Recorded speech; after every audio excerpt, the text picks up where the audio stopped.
नमस्कार। आकाशवाणी देहरादून से प्रस्तुत है प्रादेशिक समाचार। पहले मुख्य समाचार।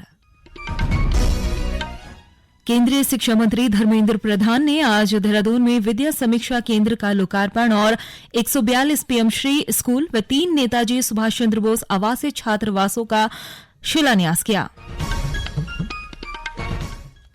मुख्यमंत्री पुष्कर सिंह धामी ने उच्च शिक्षा मेधावी छात्रवृत्ति योजना और उच्च शिक्षा शोध प्रोत्साहन योजना का शुभारंभ किया। कहा, राज्य में बेहतर शिक्षा उपलब्ध कराने के प्रयास किए जा रहे हैं।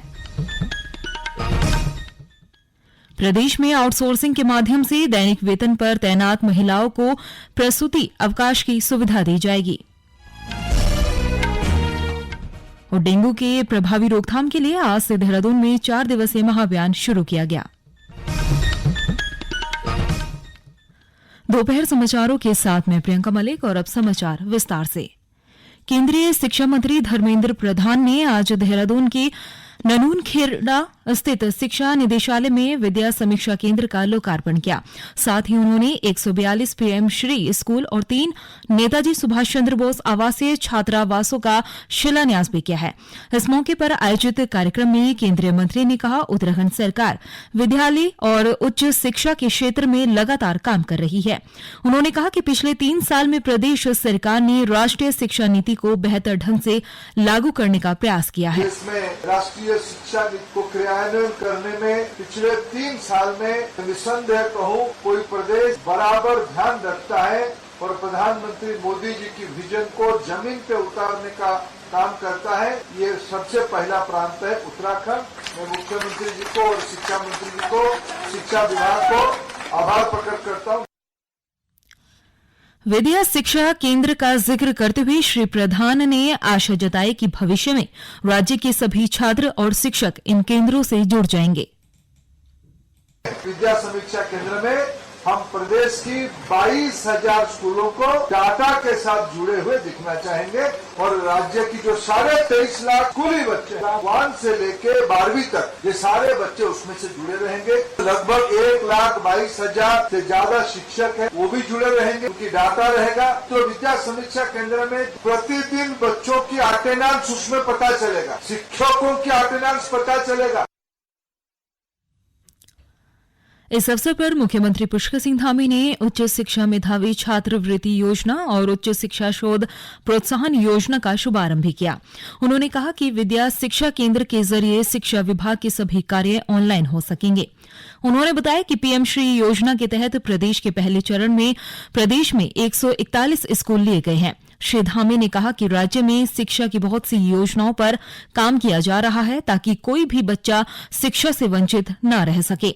इससे पहले मुख्यमंत्री पुष्कर सिंह धामी ने अपने आवास पर केंद्रीय मंत्री का स्वागत किया। इस दौरान दोनों के बीच आधुनिक शिक्षा व्यवस्था, बेहतर आधारभूत संरचनाएं और नई शिक्षा नीति समेत अन्य महत्वपूर्ण विषयों पर चर्चा भी की गई।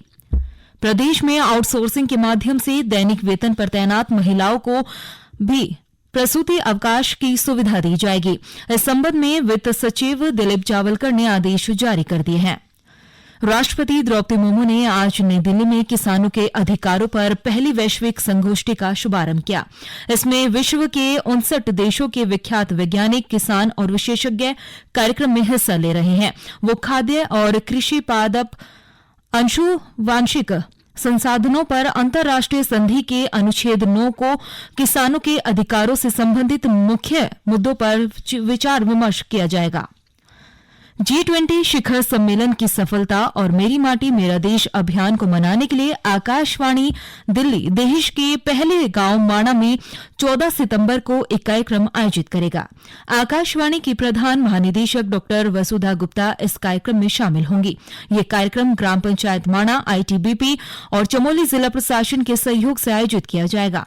इस कार्यक्रम का सजीव प्रसारण 14 सितंबर सुबह 11 बजे से आकाशवाणी दिल्ली के FM रेनबो चैनल और प्रदेश के सभी आकाशवाणी केंद्रों सहित आकाशवाणी के YouTube चैनलों पर भी किया जाएगा। आकाशवाणी के इतिहास में पहली बार इस तरह के कार्यक्रम का आयोजन माणा गांव में किया जा रहा है। ये समाचार आकाशवाणी के देहरादून केंद्र से प्रसारित किए जा रहे हैं। ताजा समाचार के लिए आप हमारे फेसबुक पेज आकाशवाणी समाचार उत्तराखंड और ट्विटर हैंडल @AIRnews_DDN को फॉलो कर सकते हैं। ये समाचार यूट्यूब चैनल आकाशवाणी समाचार उत्तराखंड को सब्सक्राइब कर सुने जा सकते हैं। साथ ही ये समाचार आकाशवाणी की वेबसाइट www.newsonair.gov.in/उत्तराखंड पर भी उपलब्ध हैं। डेंगू की प्रभावी रोकथाम के लिए आज से देहरादून में 4 दिवसीय महाअभियान चलाया जा रहा है। इसकी शुरुआत डेंगू के हॉटस्पॉट बन रहे इलाकों से शुरू की गई। स्वास्थ्य सचिव डॉ आर राजेश कुमार ने चिकित्सा अधिकारी, आशा कार्यकर्ता और अन्य विभागों को घर घर जाकर लोगों को डेंगू के प्रति जागरूक करने और डेंगू का लार्वा नष्ट करने के निर्देश दिए। उन्होंने कहा कि जिन स्थानों पर चेतावनी के बाद भी पानी जमा होने से डेंगू मच्छर पैदा होने की स्थितियां उत्पन्न हो रही है, ऐसे संस्थानों और लोगों पर आर्थिक दंड लगाया जाए। उन्होंने जिले की सभी स्वयंसेवी संस्थाओं, सामाजिक संगठन और आवासीय समितियों से डेंगू मुक्त अभियान का हिस्सा बनने की भी अपील की है। हरिद्वार सांसद डॉ रमेश पोखरियाल निशंक ने जिले में डेंगू के प्रभावी रोकथाम के लिए अधिकारियों को आवश्यक दिशा निर्देश दिए हैं। आपदा प्रबंधन और विधायक निधि के संबंध में आयोजित बैठक में डॉ निशंक ने अधिकारियों से डेंगू की स्थिति के बारे में जानकारी ली है। इस दौरान उन्होंने डेंगू के प्रति रोकथाम और बचाव के लिए लोगों को जागरूक करने के भी निर्देश दिए। उन्होंने सभी विभागों को आपस में समन्वय स्थापित करते हुए डेंगू से बचाव के लिए अभियान चलाने की भी बात कही है। मुख्य सचिव डॉ एस संधू ने कहा है कि प्रदेश में जड़ी बूटी, इको टूरिज्म और हर्बल एवं सगंध पर्यटक के क्षेत्र में रोजगार उपलब्ध कराने के लिए सरकार प्रयास कर रही है। देहरादून में अधिकारियों के साथ बैठक में मुख्य सचिव ने कहा कि जड़ी बूटियों के उत्पादन से रोजगार और आर्थिकी बढ़ेगी। उन्होंने इस संबंध में हितधारकों के सुझावों को भी शामिल करते हुए नीति तैयार करने के भी निर्देश दिए हैं। आम लोगों को जड़ी बूटियों और औषधियों की जानकारी पहुंचाने पर जोर देते हुए मुख्य सचिव डॉ एस संधू ने कहा कि वन पंचायतों में जड़ी बूटी उत्पादन के लिए स्थानीय स्वयं सहायता समूह की मदद ली जानी चाहिए। बंजर भूमि में औषधीय पौधों की खेती को बढ़ावा देने की जरूरत पर बल देते हुए मुख्य सचिव डॉ एस संधू ने जड़ी बूटी के उत्पादन के संबंध में लोगों को प्रशिक्षण देने को भी कहा है।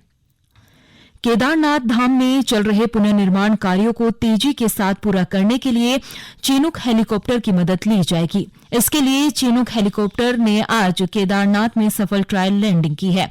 कल से केदारनाथ धाम में चीनूक हेलीकॉप्टर पुनर्निर्माण सामग्री पहुंचाने का काम करेगा। गौरतलब है कि पिछले साल भी चीनूक के जरिए केदारनाथ धाम में निर्माण सामग्री पहुंचाई गई थी। आगामी लोकसभा चुनाव को लेकर भारतीय जनता पार्टी ने तैयारियां शुरू कर दी है। देहरादून में आयोजित बैठक में भारतीय जनता पार्टी के प्रदेश अध्यक्ष महेंद्र भट्ट ने कहा कि सरकार की जन कल्याणकारी योजनाओं की जानकारी आम लोगों तक पहुंचाने के लिए पार्टी के मीडिया विभाग को सतर्कता के साथ काम करने को कहा गया है। बैठक के दौरान श्री भट्ट ने चुनावी तैयारियों को लेकर कार्यकर्ताओं को आवश्यक दिशा निर्देश दिए हैं। और अंत में मुख्य समाचार एक बार फिर।